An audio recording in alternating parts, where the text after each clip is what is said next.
Au départ, il n'y a aucun écrivain biblique qui a jamais dit que la sanctification, c'était quelque chose de facile. À travers toute l'histoire de la Bible, il y a des exhortations dans ce sens-là qui étaient continuellement nécessaires envers le peuple de Dieu. De tout temps, là, même à l'époque apostolique, où l'Église était à son plus fort. Les croyants ont toujours éprouvé des difficultés à se sanctifier. C'est très clair à travers les Écritures. Alors pensez donc aujourd'hui. Être saint au milieu d'un monde souillé, ça a toujours été un grand défi pour l'Église. Tous les croyants éprouvent des difficultés avec le péché à différents niveaux.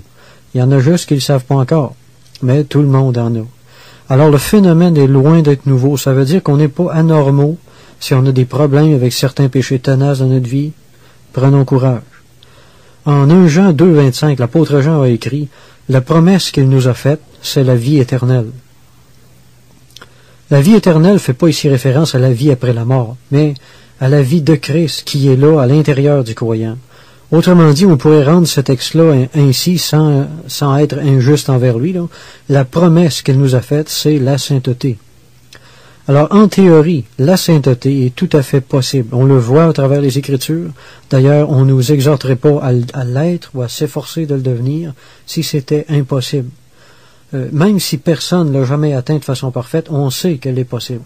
C'est pour ça qu'on est appelé à essayer de l'atteindre de tout notre cœur. Maintenant, le seul but dans la tête de beaucoup de chrétiens, c'est seulement d'arrêter de pécher par tous les moyens. C'est un excellent désir, comprenez-moi bien.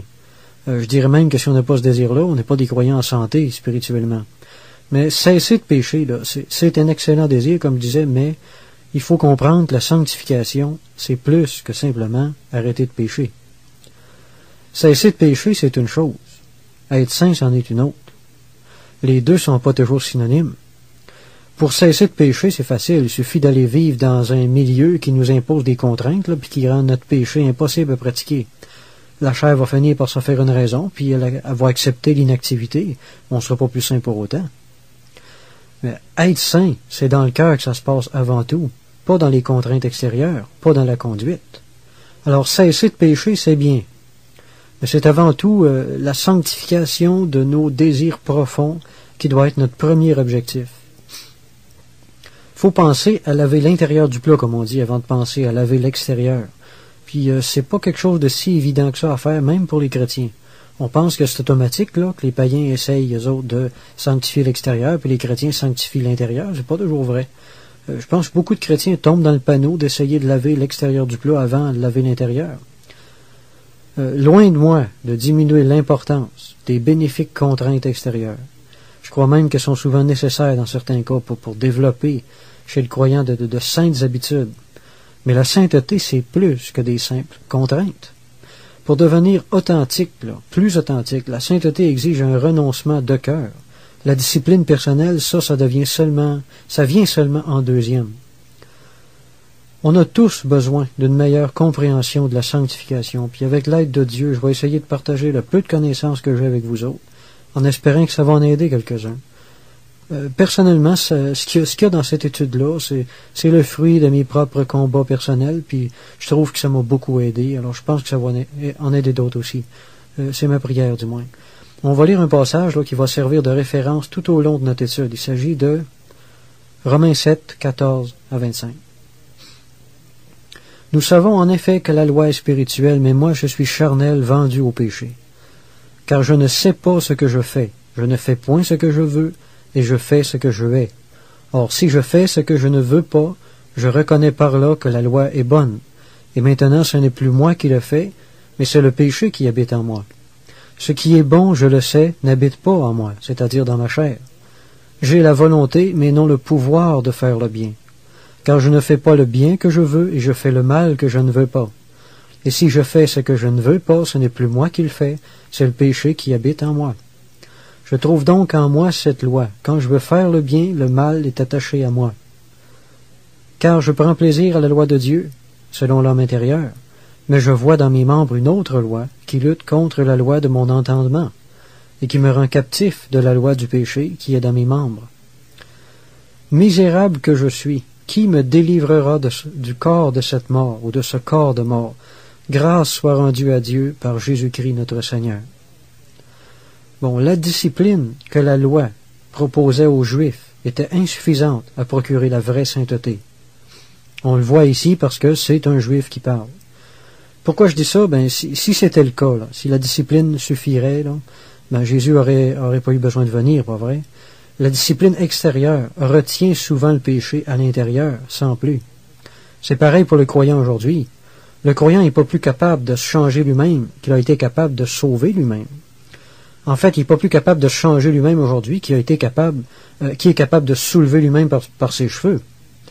Si nos efforts ont jadis réussi, ont même pas réussi à nous sauver, je veux dire, à plus forte raison, ils réussiront pas à nous sanctifier maintenant. Ça semble drôle à dire, mais la première étape de la sanctification, c'est de réaliser qu'on n'est pas capable de se sanctifier. Très important ça à retenir. Essayez de s'abstenir de pécher en faisant uniquement appel aux efforts de notre volonté, puis essayez de produire nous autres mêmes la justice. C'est rien qu'une pauvre façon de nourrir l'orgueil de la chair. Colossiens 2,23 dit « Ils ont à la vérité une apparence de sagesse en ce qu'ils indiquent un culte volontaire de l'humilité et le mépris du corps. Mais ils sont sans aucun mérite et contribuent à la satisfaction de la chair et non à sa sanctification. » Beaucoup d'anciens philosophes païens ont réalisé les mêmes choses que ce que Paul venait d'écrire là. Je vais en citer rien que deux ici pour le besoin de la cause. Là. Il y a Ovide qui a écrit « Le désir me conseille une chose, la raison une autre. » Sénèque a écrit de son côté « Qu'est-ce donc qui, lorsque nous tendons d'un côté, nous entraîne de l'autre? » Le phénomène n'est pas nouveau dans l'homme. La controverse actuelle qui existe à propos de ce passage-là de Romains 7, c'est de savoir si Paul parlait de lui avant ou après sa conversion. Généralement, ceux qui ont des problèmes plus ou moins graves avec le péché, puis qui n'ont pas tellement envie de s'en défaire ou qui craignent la trop grande difficulté de devoir l'abandonner, vont évidemment choisir de s'identifier à la deuxième école de pensée, comme pour se dire, c'est normal de ne pas avoir la victoire sur le péché, comment je m'en permettrai un peu, Paul ne l'avait pas lui-même. Bon, voyez-vous où ça peut mener, là, cette interprétation-là. Puis il y a beaucoup de croyants qui pensent ça, que Paul parlait de son expérience chrétienne en parlant ici. Ceux qui s'en sortent assez bien de ce côté-là, ben, ils vont s'attacher à la première école de pensée en se disant, bon, il faut pas que je me relâche, parce que maintenant que je suis chrétien, je dois faire tous mes efforts pour mener une vie victorieuse. C'est pas normal d'être comme ça, de vivre dans la boue de cette façon-là. Maintenant, si on justifie nos faiblesses, en nous identifiant en Romains chapitre 7, on se condamne nous-mêmes à demeurer dans la misérable expérience de Romains chapitre 7. Et est-ce que c'est vraiment ça qu'on veut? Ma position là, à propos de ce passage-là, c'est que Paul décrit ici la situation d'un juif pieux qui n'était pas né de nouveau et qui essaie de se sanctifier pour plaire à Dieu. Il essayait du moins. « Misérable que je suis, qui me délivrera de ce corps de mort? Grâce soit rendue à Dieu par notre Seigneur Jésus-Christ. » Bon, pour moi c'est clair. Dans le Seigneur, on voit que ce juif-là a trouvé, Jésus-Christ a trouvé la réponse à son dilemme en Jésus-Christ. La fin du passage le stipule clairement. Bon, comme je disais, pour moi c'est clair. Dans le Seigneur, on a maintenant les moyens de vivre au-dessus du péché. On a la victoire sur ce corps de mort. Jésus-Christ nous l'a donné. C'est ça que le texte veut dire. Mais beaucoup de croyants vont aussi vivre exactement le même écroulement que ce juif-là avant de connaître la victoire. Ça aussi, c'est normal. Alors, les deux écoles se rejoignent à un moment donné, là. En fait, mais beaucoup de croyants vivent cet écroulement-là, puis ça leur fait juste du bien. On vit à peu près la même chose que les Juifs de l'Ancien Testament vivaient. On vit les mêmes échecs. Dieu permet ça dans le but qu'on apprenne notre faiblesse. En fait, plus on va vivre ce genre d'écroulement-là, ce même découragement-là de nous-mêmes, mieux ça va être. C'est rien que quand on est arrivé à ce point-là que la grâce de Dieu va pouvoir prendre un peu la relève dans notre vie. Avant que la grâce puisse faire un vrai travail, un vrai ministère dans notre vie, il faut d'abord que notre confiance en nous-mêmes ait été brisée comme ça. À plusieurs reprises même. Le chemin de la sainteté est pavé avec les tuiles de nos chutes et de nos échecs. C'est normal. La chair, à cause de son indépendance naturelle, là, puis de son inimitié envers Dieu, va d'abord épuiser absolument toutes ses ressources avant de nous laisser vraiment nous appuyer sur celle de Jésus-Christ. La force de caractère naturel de la chair de l'homme le pousse sans cesse à s'appuyer sur lui-même. Mais il vaut mieux sentir notre faiblesse parce que c'est elle qui va nous porter à nous appuyer sur Dieu. C'est pour ça que je crois que les défaites dans nos efforts de sanctification sont absolument nécessaires. On n'est pas des croyants anormaux parce qu'on éprouve des échecs, au contraire. C'est juste de cette façon-là, selon moi, qu'on va arriver à comprendre puis à expérimenter la grâce de Dieu. Un jour, les chrétiens vont être tellement fatigués d'eux-mêmes qu'ils vont pleurer quand ils vont entendre parler de la grâce de Dieu. Puis il faut qu'on en arrive là. L'écroulement de la chair, c'est la première condition de la victoire puis de la sanctification tout entière. Il faut mourir avant de vivre, c'est un principe, puis on doit être vaincu avant de vaincre. Tout dans la vie chrétienne fonctionne suivant ce principe de mort puis de résurrection-là. Après le brisement vient la grâce. La faiblesse conduit à la grâce. On aimerait ça des fois avoir une volonté de faire, là, comme certains inconvertis qu'on connaît. Là. Quand on les voit, on a quasiment envie de prier pour que Dieu nous rende comme eux autres, pas vrai? Ils ont l'air tellement forts, là, puis tout tellement facile. Mais Dieu ne nous rendrait pas un service, les amis, s'il ajoutait de la force puis de la volonté à notre chair. Parce que ça ferait juste concourir, en réalité, à une indépendance de Dieu encore plus grande qu'avant, comprenez-vous? Nos victoires seraient plus à la gloire de Dieu, mais à la nôtre. Le croyant n'est pas appelé à devenir une sorte de Superman, comme les incroyants essaient de le devenir, mais bien plutôt le contraire. C'est le frère Laurent qui a écrit « Plus vous aspirez à être parfait, plus il vous faudra devenir dépendant de la grâce divine. » L'indépendance spirituelle, c'est un désastre pour la vie chrétienne. L'indépendance, c'est le siège de l'orgueil puis de la propre justice. Alors la vraie spiritualité, c'est au contraire d'atteindre une dépendance totale en Dieu puis en ses ressources à lui. Puis il n'y a rien que la faiblesse puis les échecs. C'est rien que la réalisation de nos faiblesses qui va nous permettre d'arriver à ça. La réalisation de notre faiblesse, c'est le commencement de la vraie victoire. Alors, il faut être rendu en bas de la côte avant de vouloir commencer à la remonter. C'est comme ça. La vie chrétienne, c'est un paradoxe en plusieurs domaines, puis c'est le même de la sanctification aussi. Quand notre faiblesse a été bien expérimentée, bien comprise, puis que notre confiance en la grâce divine est parvenue à maturité, cette grâce-là va elle-même nous inspirer de la retenue, puis nous appeler à faire des efforts pour repousser le mal. Puis cette gracieuse discipline-là n'a rien de commun avec la discipline charnelle qu'on tentait de s'imposer à nous-mêmes auparavant. Si on veut devenir fort spirituellement, soyons certains que Dieu va commencer d'abord par affaiblir la confiance qu'on met en nos propres efforts pour être saints. C'est un principe, vous échapperez pas à ça. Selon ce que Paul a dit en 2 Corinthiens 12:9, « Je me glorifierai donc bien plus volontiers de mes faiblesses, afin que la puissance de Christ repose sur moi. » Bon, si on ne comprend pas le principe selon lequel Dieu travaille, on va connaître beaucoup de confusion et de frustration. Dieu n'est pas disposé à nous donner de la force. Dieu veut plutôt nous faire participer à la sienne. Selon qu'il est écrit, l'Éternel est la force de son peuple. Psaume 28, 7, 8. Dieu ne veut pas nous ôter notre faiblesse. Je m'excuse. Si vous priez pour ça, vous priez pour rien. Dieu ne veut pas nous ôter notre faiblesse. La faiblesse est bien trop précieuse pour que Dieu nous l'enlève. La faiblesse est essentielle à la vie chrétienne. C'est le moteur qui fait tourner toute la grâce. Parce que la faiblesse, ça nous aide à marcher près de Dieu. Puis ça nous apprend à nous appuyer davantage par la foi sur la force de notre Sauveur. C'est là qu'on tire, c'est là qu'est la force du christianisme. Quand Jésus est mort, là, ces pauvres disciples qui ne comprenaient pas le plan de Dieu, ils pensaient que c'était la fin de tout.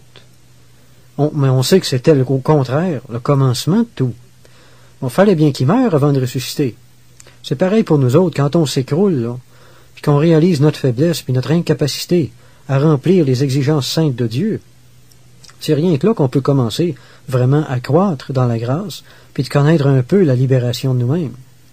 Ceux qui sont encore forts en eux-mêmes puis qui ont confiance en leur propre capacité à se discipliner vont faire l'expérience de la grâce d'une façon très, très limitée seulement. Arrivé à l'époque apostolique, il y a beaucoup de Juifs qui avaient eu l'occasion, eux autres, de réaliser leur incapacité à observer la loi de Dieu de façon parfaite, comme nous le dit aussi notre passage du début. C'était une leçon qui était sûrement bien humiliante pour eux autres, mais une leçon qui était nécessaire à leur salut. La loi servait justement à anéantir la bonne opinion que l'homme avait de lui-même, puis à briser sa confiance en ses propres capacités. Si on se fie encore une fois à notre passage du début, ce qui a justement amené les Juifs pieux à rechercher un autre moyen de justification puis de sainteté, c'est justement leur incapacité à se sanctifier avec la loi. C'est ça qui les a portés à se tourner vers Jésus-Christ. C'est un bien pour un mal, hein? Un mal pour un bien, je veux dire. Mais nous autres, ayant pas vécu d'avance ce brisement-là, on n'a pas encore vraiment réalisé notre faiblesse. On doit donc, comme ces Juifs, vivre de nombreuses défaites avant de perdre la confiance charnelle naturelle qu'on a en nous-mêmes, avant de pouvoir apprendre à puiser en Christ la grâce de mener une vie victorieuse. C'est pour ça qu'on voit tellement de similitudes quand on lit ce passage-là de Romains 7, puis que les chrétiens s'identifient à ça, puis se demandent si c'est pas un chrétien qui parle. Ben, c'est pas un chrétien qui parle, c'est un Juif qui a connu la faiblesse. Mais notre expérience se rapproche de la sienne parce qu'on n'a pas connu ça, nous autres, comme lui. La grâce, là, c'est le muscle chrétien. C'est rien que la faiblesse qui va démarrer ça. Tous les chrétiens admettent théoriquement leur faiblesse, mais on n'a malheureusement pas tous réalisé jusqu'à quel point on est vraiment faible, par exemple. Il faut qu'on fasse l'expérience de notre faiblesse avant de faire l'expérience de la grâce de Dieu. Sinon, toute notre connaissance est juste théorique. Et pour bien comprendre notre faiblesse, pour pas que ça demeure théorique, il est nécessaire de faire un certain nombre d'expériences décevantes dans nos efforts de sanctification. Nos échecs sont donc des étapes essentielles de la victoire. On peut vivre 100 échecs, 200 échecs, paniquons pas, c'est le plan de Dieu. Ça nous fait rien que du bien, on se sent mal dans notre peau, on est déçu de nous autres, ça nous brise, ça nous humilie. En bref, ça nous fait mourir à nous-mêmes, c'est exactement là que le Seigneur veut nous amener. En citant l'Ancien Testament, Jésus a dit « Je prends plaisir à la miséricorde et non au sacrifice » Matthieu 12, 7. Dieu préfère voir les croyants étendre par la foi leurs faibles mains vers lui que de les voir faire des efforts charnels pour se changer aux autres mêmes, puis de pouvoir se glorifier plus tard de leur réussite. Comprenez-vous? Une spiritualité basée sur les propres efforts conduit inévitablement à l'orgueil spirituel. Puis ça, c'est certainement pas la volonté de Dieu, les amis. Dieu nous fait essuyer des échecs puis pour nous empêcher de nous glorifier, puis nous rappeler ou former en nous de l'humilité vis-à-vis l'auteur véritable de la sainteté, qui est l'Esprit Saint, qui est Dieu lui-même. Alors nos échecs nous enseignent à nous appuyer, puis à nous attendre toujours plus sur la grâce de Dieu. Puis ça, c'est juste un bien. Plus on se sent faible, plus on comprend, puis plus on apprécie le salut par grâce. Puis plus on apprécie la grâce que Dieu nous a faite, plus on développe la reconnaissance envers lui, puis plus on est agréable à Dieu, parce que ça, c'est la volonté de Dieu. On a été appelés, dit Éphésiens, à la gloire de la louange de sa grâce qu'il a eue envers nous autres en Jésus-Christ. La faiblesse va développer ça, justement. Il y a quelque chose de bien important à comprendre. La sainteté repose pas, premièrement, sur la capacité du croyant à se discipliner, je le répète, mais sur sa capacité de croire à la grâce qu'il possède en Jésus-Christ, puis à s'appuyer sur elle avant de commencer à se discipliner. La discipline n'est pas exclue, mais elle vient seulement en deuxième, elle vient après la grâce. Ça, c'est très, très, très important. Jésus a dit « Malheur à vous, scribes et pharisiens hypocrites, parce que vous nettoyez le dehors de la coupe et du plat, et qu'au-dedans, ils sont pleins de rapine et d'intempérance. » Matthieu 23, 25. Cette parole-là de Jésus à propos des pharisiens et de leur péché d'intempérance m'a vraiment amené, à un moment donné, à réfléchir et à me poser des questions au sujet de la nature réelle de la sainteté. C'est-tu possible qu'un certain nombre d'entre nous autres, les chrétiens évangéliques, on ait une conception erronée un peu de la sainteté, du moins certains d'entre nous, pour rien exagérer. Les pharisiens étaient parmi les hommes les plus tempérants, puis les plus disciplinés extérieurement. Un bon pharisien ne volait pas, commettait pas l'adultère, se prosternait pas devant aucune idole, etc., etc. Bref, ils avaient beaucoup de retenue extérieurement. Mais le Seigneur a tout de même discerné la présence du péché d'intempérance dans leur vie. Quand j'ai réalisé ça, ça m'a fait vraiment réfléchir. Ce péché-là existait sous une forme qui n'était pas évidente. mais il était bien là, par exemple, caché dans le fond de leur cœur. L'apôtre Paul a écrit le fruit de l'esprit, c'est l'amour, la joie, la paix, la patience, la bonté, etc. Puis il finit par la tempérance, Galates 5, 22. La tempérance, c'est le contrôle des désirs de la chair. J'ai pas dit que la tempérance, c'était le contrôle de la chair, mais le contrôle des désirs de la chair par le Saint-Esprit. On ne peut pas empêcher la chair d'avoir des désirs, c'est évident. Si vous pensez que vous n'êtes pas normal, là, parce que vous avez des tentations puis des désirs pécheurs, je m'excuse, mais vous êtes normal. On ne peut pas empêcher d'empêcher la chair d'avoir des désirs. Mais on peut, par la grâce qui est en Jésus-Christ, empêcher les désirs charnels de pénétrer dans notre cœur, par exemple, puis de gagner notre volonté.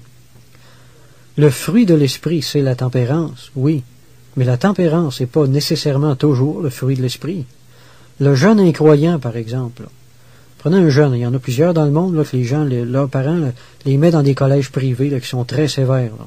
Bon, ils deviennent tempérants par la force des choses, mais ils n'ont pas le Saint-Esprit, alors leur tempérance n'est pas un fruit de l'esprit, mais le fruit d'une discipline extérieure seulement. Un peu comme les pharisiens, puis le Seigneur nous appelle à quelque chose de bien plus élevé que ça comme sainteté. Alors même s'ils sont tempérants à l'extérieur, ils peuvent être encore intempérants par en dedans. Beaucoup de croyants qui ne sont pas encore au clair à propos du rôle de la grâce de Dieu dans leur vie prennent souvent toute leur sanctification sur eux autres mêmes, puis ils essaient de christianiser leur chair par la force. Ils commettent sans cesse les deux mêmes erreurs. Ils s'efforcent de contenir leurs péchés, puis ils s'efforcent de produire eux-mêmes quelque chose qui ressemble au fruit de l'esprit. Dans un cas comme dans l'autre, ils font fausse route.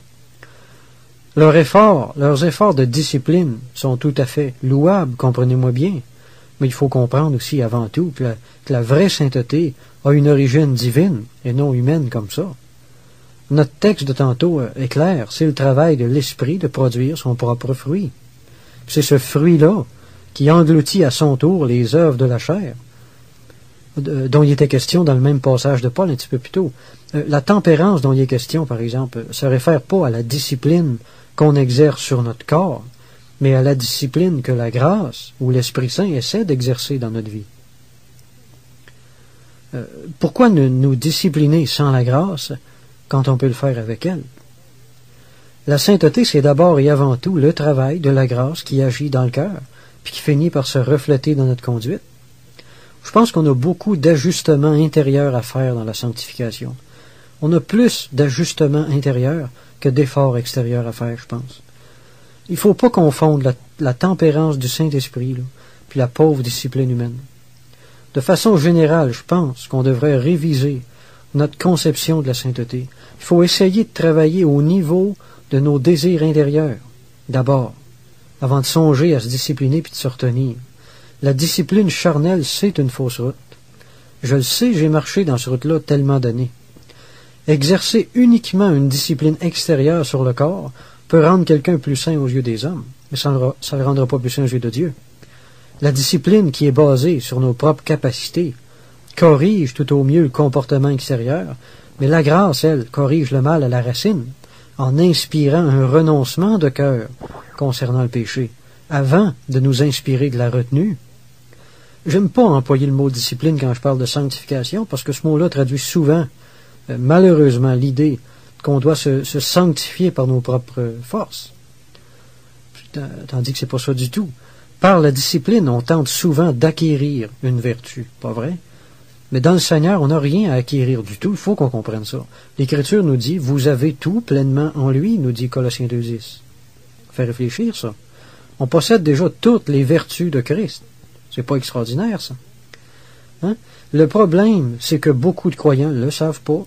Par exemple, ce que Dieu nous demande, c'est pas de nous discipliner ou de nous forcer pour aimer les autres, mais de renoncer à la haine ou l'amertume, puis de résister à la tentation de laisser ça prendre le contrôle de notre volonté. C'est plutôt ça, notre devoir de chrétien. Dieu ne nous demande pas de nous discipliner pour être tempérants, et nous demande de renoncer à la convoitise, de résister à la tentation de laisser notre chair être intempérante, puis d'empêcher la tempérance de Christ de vivre à travers nous autres. Comprenez-vous toute la différence, là? Le chrétien qui a un cœur partagé, là, puis qui est paresseux spirituellement, est coupable, en fait, de garder la sainteté captive en lui. C'est un peu le péché que les Juifs avaient durant le temps de Jésus. Il faut réaliser avant tout que la sainteté à laquelle on aspire est déjà en nous par Jésus-Christ, puis qu'elle vient de Dieu. Le psalmiste a écrit « Toute resplendissante est la fille du roi » Psaume 45, 14. La traduction King James a rendu « Toute glorieuse en dedans est la fille du roi ». Le but de Dieu, c'est exactement ça, de nous faire briller à partir de l'intérieur. C'est ça que le christianisme veut faire, ou peut faire pour l'homme. Le péché, c'est pas seulement une action mauvaise que l'homme pose, mais c'est surtout un mal qui se trouve à l'intérieur de son cœur même. La sanctification, c'est pas seulement s'abstenir de commettre des actions mauvaises, mais c'est avant tout exercer un renoncement de cœur envers nos penchants naturels, puis de permettre à Dieu de faire un ministère de purification au niveau de notre volonté profonde. C'est ça la vraie sanctification. Maintenant qu'on est devenu croyant, il faut réaliser que c'est pas la discipline qui va nous faire devenir plus saints. C'est premièrement la grâce de Dieu qui nous habite. Quand on va avoir reconnu ça, là, ça va être le temps de nous conformer à cette grâce-là, puis de pratiquer de la retenue sur notre chair. Là, ça va être le temps, mais pas avant. Alors, si on considère les vertus chrétiennes comme quelque chose qui s'acquiert par la discipline, et avec le temps, on fait, encore une fois, définitivement fausse route. La vraie sainteté consiste premièrement à recevoir Jésus-Christ. Tout commence là. Après ça, on n'a plus rien à acquérir.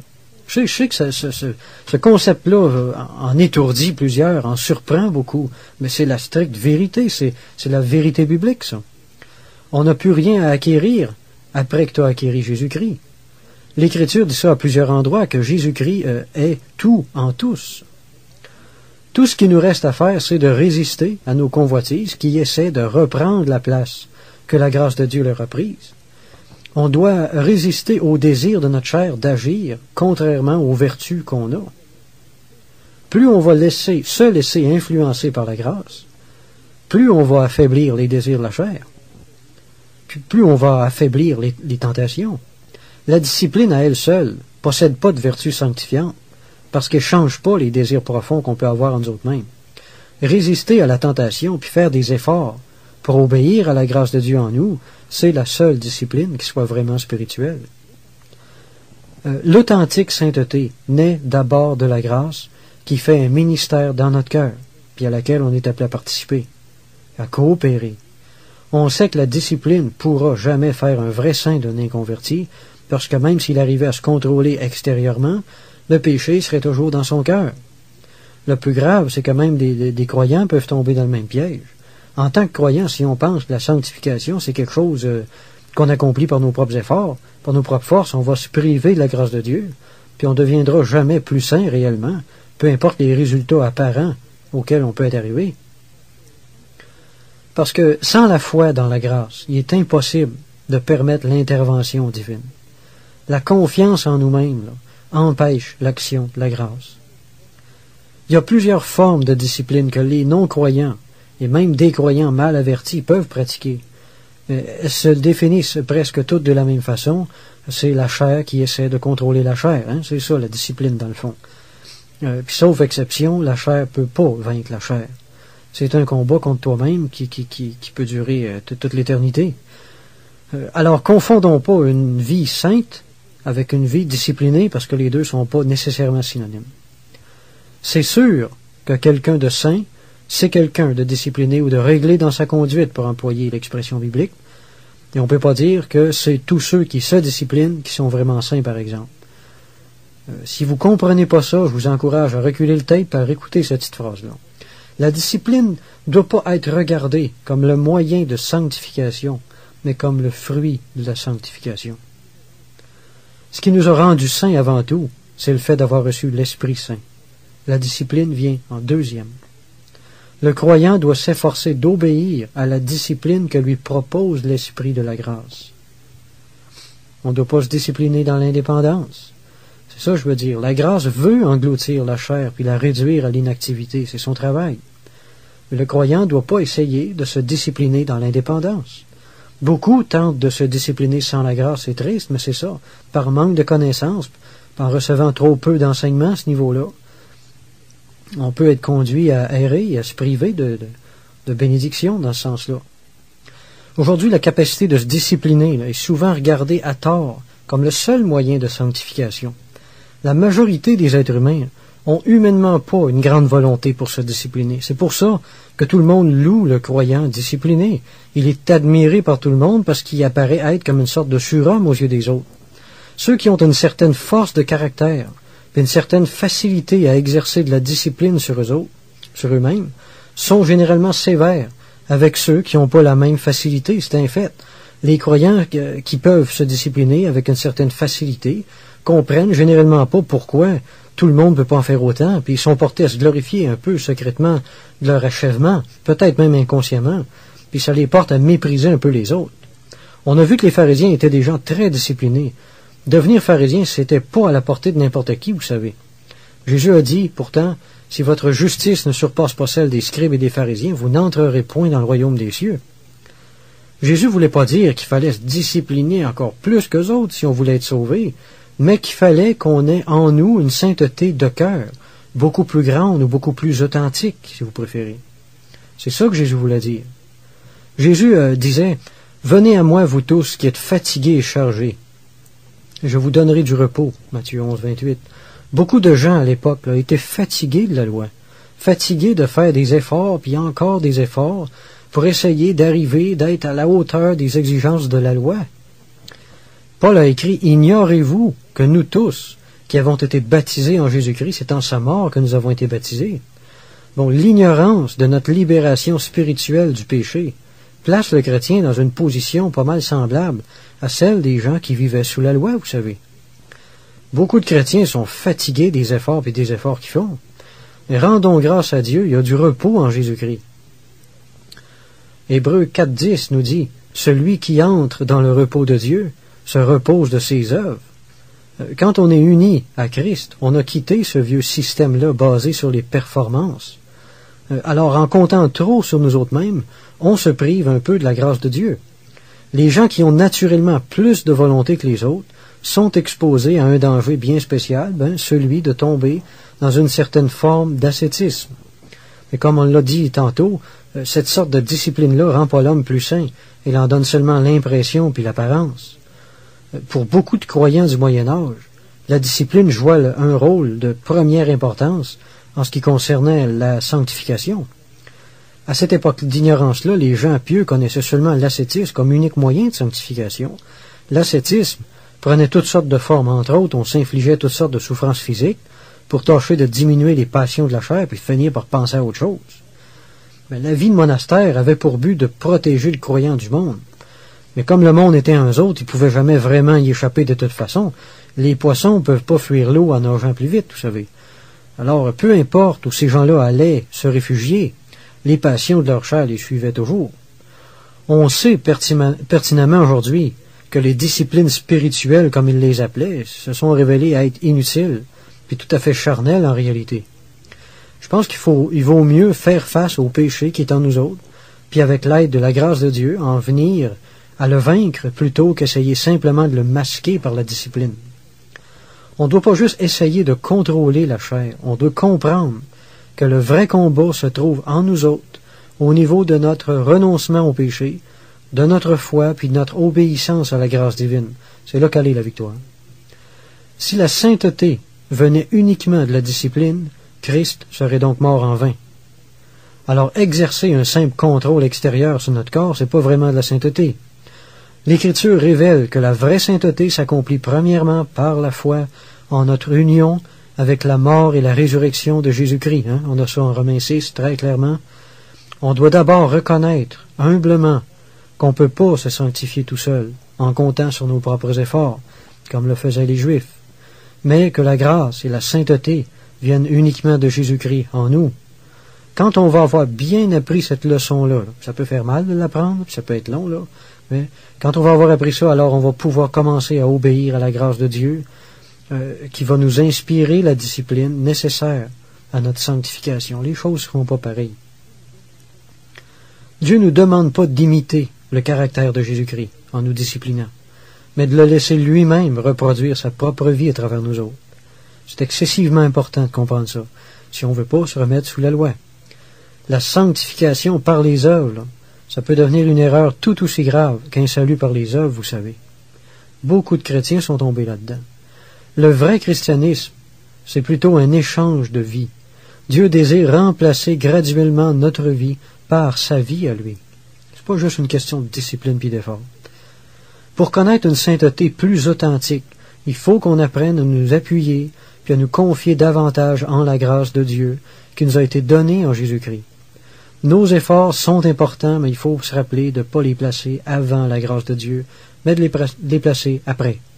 Laissons Jésus-Christ vivre à travers nous autres. Dieu connaît les bons désirs de notre cœur, puis la faiblesse de notre chair. C'est pour ça qu'il désire lui-même nous venir en aide, comme un père porte son fils dans tout le chemin, nous dit Deutéronome 1.31. Romains 10.5, le verset 8 nous dit « En effet, Moïse définit ainsi la justice qui vient de la loi. L'homme qui mettra ces choses en pratique vivra par elle. » Au verset 8, Paul parle ensuite de la justice qui vient de la foi. Que dit-elle donc? La parole est près de toi, dans ta bouche et dans ton cœur. Or, c'est la parole de la foi que nous prêchons. Bon, je m'explique. La loi donnait la justice en récompense après les œuvres. C'est-à-dire que par la discipline puis par les efforts, on finissait par atteindre un semblant de sainteté qui était relativement agréable à Dieu. Mais la foi ou la nouvelle alliance donne la justice avant les œuvres. C'est une différence fondamentale entre l'Ancien et le Nouveau Testament. Alors la sainteté de vie, ou la justice, pour employer l'expression de Paul, c'est quelque chose que le croyant a maintenant reçu dans son cœur, puis à laquelle il est appelé à obéir, simplement. La sanctification s'accomplit premièrement par la foi en la grâce de Dieu, qui est basée sur l'œuvre accomplie de Jésus-Christ. Ensuite, par un renoncement de cœur au péché, là on se met à résister, puis à s'éloigner de la tentation. La discipline personnelle ne doit pas venir avant d'avoir compris tout ça, sinon on va se remettre sous la loi, simplement. Colossiens 2.6 dit « Ainsi donc, comme vous avez reçu le Seigneur Jésus-Christ, marchez en lui. » Comme on a été sauvé par la foi, en la grâce de Dieu, on doit aussi apprendre à vivre notre vie chrétienne suivant ce même principe-là, par la foi, en la grâce de Dieu. Le Dieu qui nous a sauvés par grâce, nous laisserait-il nous sanctifier sans grâce? Loin de là. Habacuc 2.4 nous dit bien que le juste vivra aussi par la foi. Ensuite, pas rien que sauvé par la foi, mais il vit par la foi aussi. On a été sauvé par grâce, puis on va aussi être sanctifié par la même grâce. On n'a pas été sauvé par la foi pour vivre ensuite par les œuvres. En Tite 2.11-12, Paul a écrit « Car la grâce de Dieu, source de salut pour tous les hommes, a été manifestée. Elle nous enseigne à renoncer à l'impiété et aux convoitises mondaines, etc. » Alors c'est par la grâce que les vrais croyants sont influencés à s'éloigner du mal, puis à prendre plaisir au bien. La grâce inspire la sainteté. Pour certains croyants, les exhortations directes, comme « fuyez l'impudicité » par exemple, puis toutes celles qu'il peut y avoir encore qui ressemblent à ça, sont très souvent mal interprétées. Puis beaucoup de croyants se mettent à croire qu'ils doivent puiser en eux-mêmes la force de faire ce que ces exhortations-là leur disent, ce qui a pour effet de rendre la vie chrétienne quelquefois très lourde. Si les écrivains du Nouveau Testament adressaient souvent leur exhortation aux croyants, sans mentionner la grâce de Dieu comme je le fais moi là depuis le début, c'est parce que les premiers croyants avaient déjà tous acquis cette connaissance élémentaire-là. Chaque personne en Christ possède cette grâce transformante en lui. Mais de nos jours, cette connaissance-là est malheureusement pas chez tous. Les exhortations du Nouveau Testament constituent pas un code de loi. Elles sont simplement destinées à rappeler aux croyants d'obéir à ce qu'ils possèdent déjà en eux autres. Les commandements du Nouveau Testament sont uniquement destinés à faire sortir le croyant du relâchement, puis lui rappeler que dans quel chemin il devrait déjà marcher s'il était plus obéissant à l'Esprit Saint qu'il a reçu. Les différentes exhortations ou commandements à propos de la sainteté sont seulement que des rappels à coopérer avec la grâce de Dieu. Comprenez-vous? Quand on rencontre des exhortations, par exemple, comme « aimez-vous les uns les autres », ça nous rappelle seulement d'obéir à l'amour qui est déjà en nous autres. C'est pas un appel à produire nous autres mêmes l'amour, à nous forcer pour aimer. Ce qui empêche le croyant d'aimer, c'est pas le manque d'amour, C'est la présence de la haine qu'on tolère là, ou de la rancune charnelle qui est là, qui empêche l'amour de vivre. Notre rancune agit comme un bouchon là, qui empêche la vie de Christ de se manifester. C'est ça la vérité. Si on a de la misère à aimer quelqu'un, ça sert à rien de demander à Dieu de nous donner de l'amour, parce qu'on a déjà tout l'amour qu'il faut en Jésus-Christ. On est comme un chien qui court après sa queue, là. Tu pries pour rien si tu pries pour ça. Ce qu'il faut faire, c'est d'abord confesser notre péché, puis de bien nous repentir, d'avoir donné accès à la rancune. Puis l'amour de Dieu va émerger tout seul après. Vous allez voir. Ça, là, je vous en donne la garantie. C'est comme ça que ça marche. C'est pas autrement. Le croyant qui prie pour faire descendre la grâce du ciel, je le répète, il est comme un chien qui tourne en rond pour attraper sa queue. Le véritable problème, c'est pas qu'on manque de grâce, mais plutôt qu'on manque de la reconnaître en nous autres, puis qu'on manque de lui obéir. On retient le péché souvent, au lieu de le laisser partir. De là, tous nos problèmes. Pourquoi les gens sont tant portés à sauter sur la discipline immédiatement, là, quand vient le temps de se sanctifier? Eh bien, parce que plusieurs croyants ont malheureusement plus de foi en eux-mêmes qu'ils en ont en la grâce de Dieu qui les habite.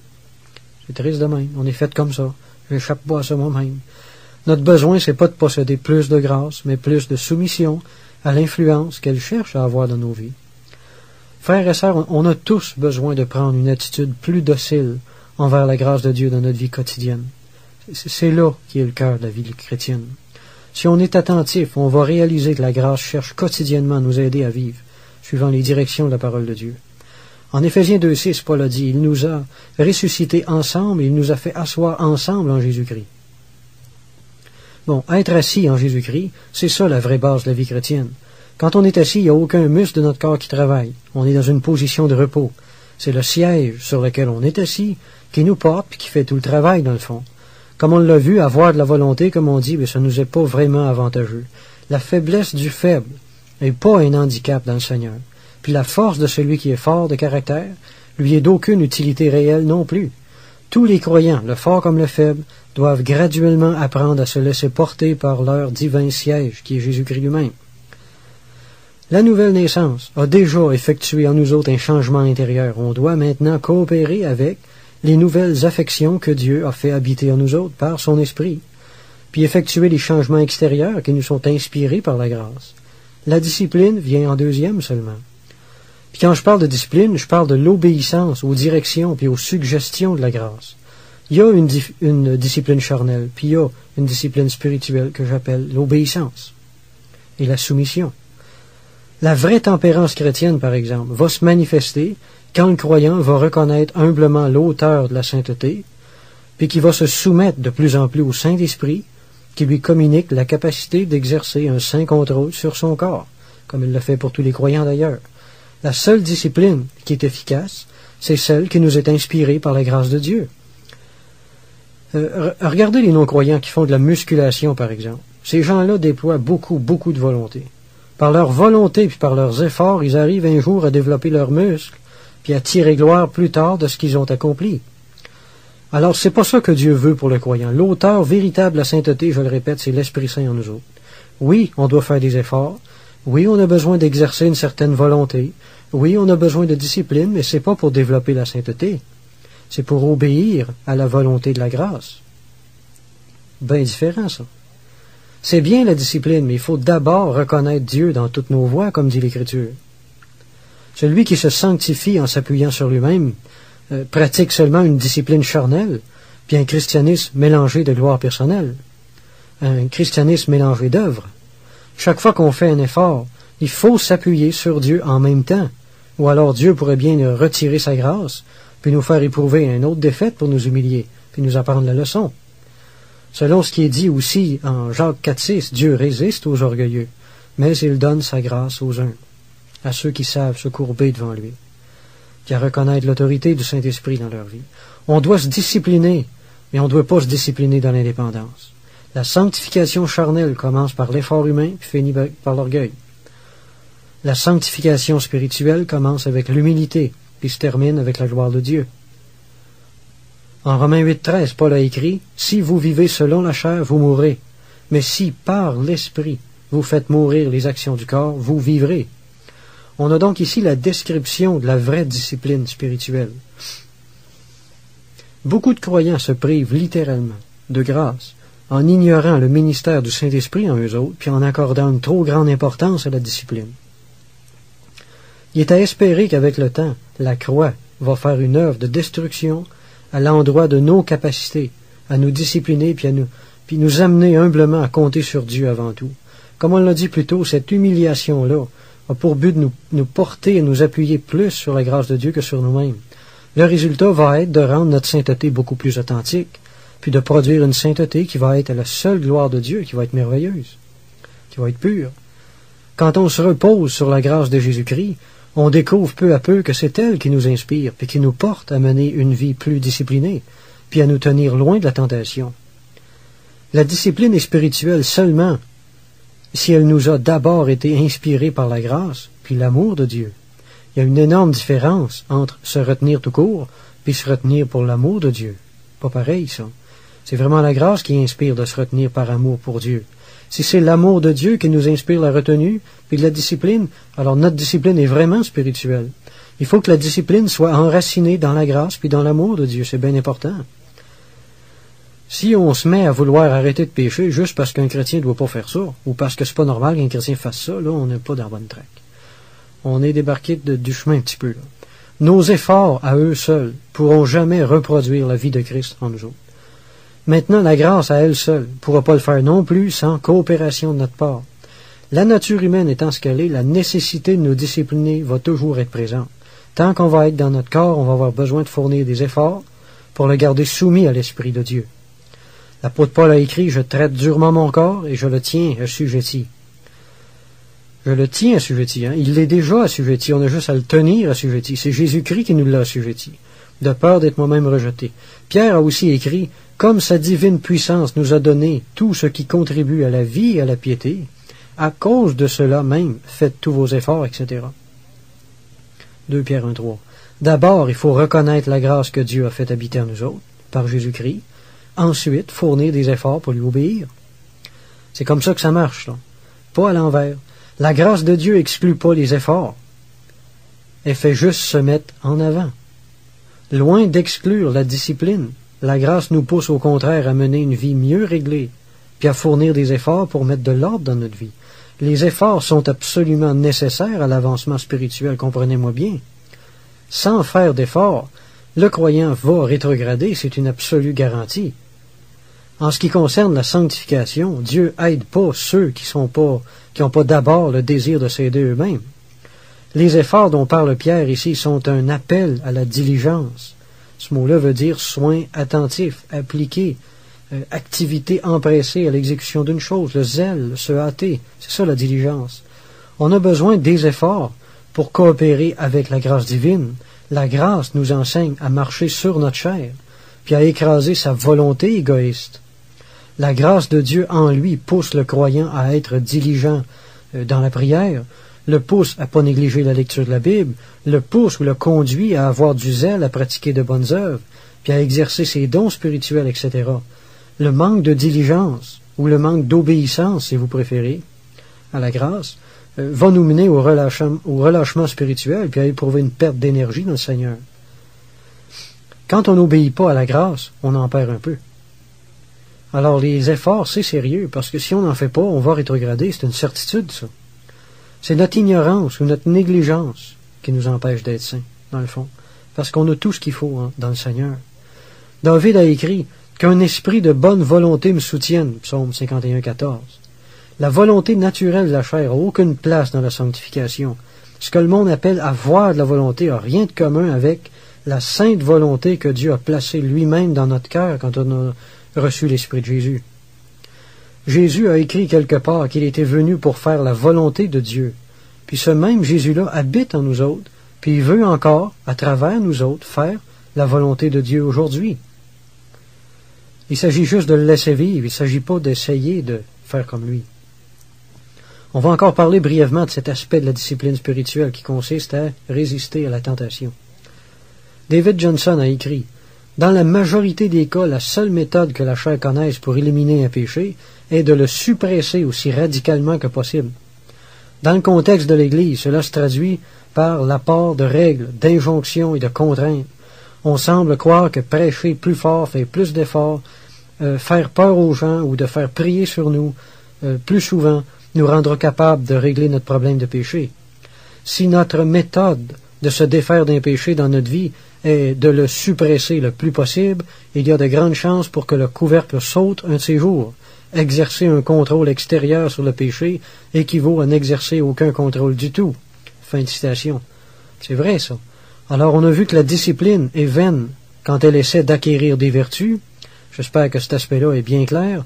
Maintenant, la discipline est également vaine quand elle essaie de retenir la chair de péché sans s'appuyer avec foi sur la grâce de Jésus-Christ qui doit nous inspirer cette retenue-là d'abord.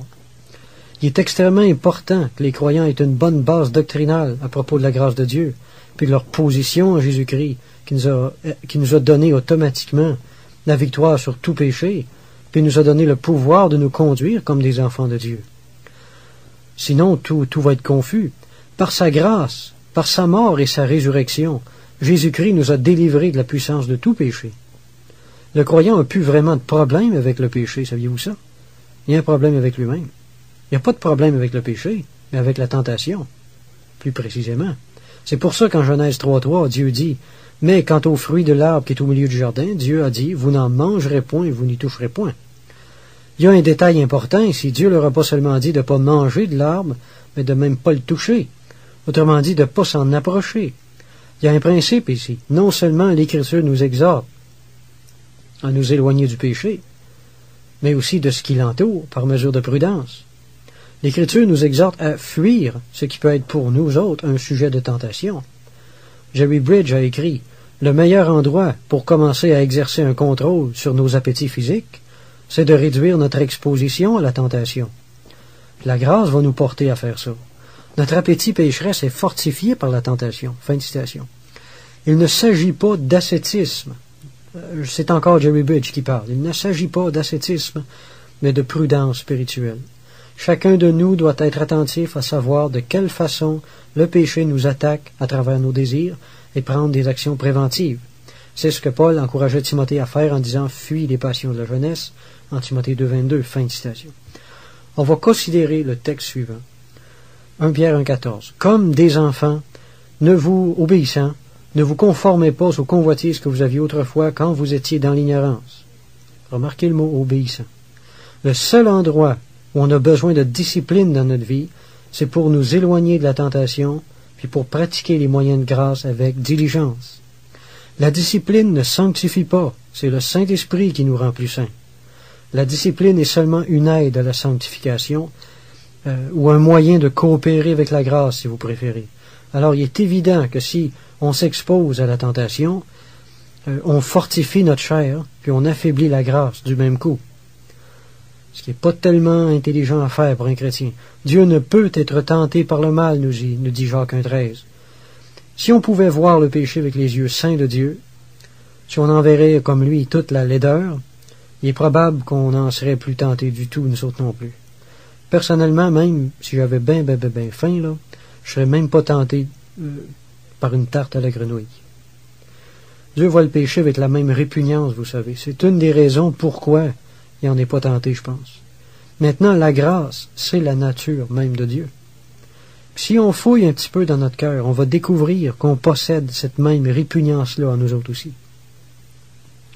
L'ultime sanctification serait évidemment d'être tellement conscient de la grâce de Dieu en nous autres qu'on serait comme Dieu, même plus tenté par le mal. Mais on sait bien que tant qu'on va être dans notre corps, on va être sujet à une certaine mesure de tentation. On ne peut pas échapper à ça. On doit, par amour pour le Seigneur, user de la sainte volonté que Dieu nous a donnée en Jésus-Christ pour marcher au large de la tentation et du péché, en fuyant les occasions de chute, en fuyant la tentation, puis en pratiquant les moyens de grâce. Je répète encore une fois que la discipline ne sanctifie pas, c'est la grâce et la discipline qui sanctifient. C'est comme l'Ancien Testament, quand Dieu a demandé à Gédéon de combattre une armée plus grande et plus forte que la sienne. Vous vous souvenez de l'histoire. Dieu s'efforçait de le faire marcher par la foi, en lui disant qu'il allait lui-même marcher devant eux, pour que ce soit Dieu et non l'homme qui puisse tirer gloire par la suite. Dieu allait combattre pour eux. Mais, évidemment, il fallait qu'ils y aillent quand même, par exemple. C'est pareil pour nous autres aujourd'hui. Quand Dieu demande à son peuple de combattre contre le péché, c'est Dieu qui fait le travail, c'est la grâce, oui, mais il faut le faire d'abord par la foi, c'est vrai. Mais c'est-à-dire qu'il faut savoir que c'est Jésus-Christ en nous qui nous donne la grâce de vaincre, de renoncer de cœur au péché, mais c'est à nous autres d'obéir au Saint-Esprit. Pendant longtemps, moi-même, j'ai essayé de donner à boire au Seigneur, en tentant de puiser en moi-même quelque chose à lui offrir. Je vais réaliser, par exemple, ça n'a pas pris de temps, qu'il fallait que je tourne la manivelle indéfiniment avant qu'il en sorte quoi que ce soit. Puis quand il sortait quelque chose, eh bien, c'était même pas buvable. Alors, laissons donc le Seigneur nous donner lui-même à boire, comme le dit l'Écriture. Puisons avec foi en Jésus-Christ la grâce de nous discipliner puis de mener une vie plus sainte. Disciplinons-nous sous l'inspiration de la grâce, puis par amour pour Dieu. Jésus a dit, « Celui qui a mes commandements et qui les garde, c'est celui qui m'aime. Si quelqu'un m'aime, il gardera ma parole. » Jean 14, 21 et 23. J'espère que ce petit message-là va avoir aidé à éclaircir certains points sur la sanctification que je jugeais très importants. Amen.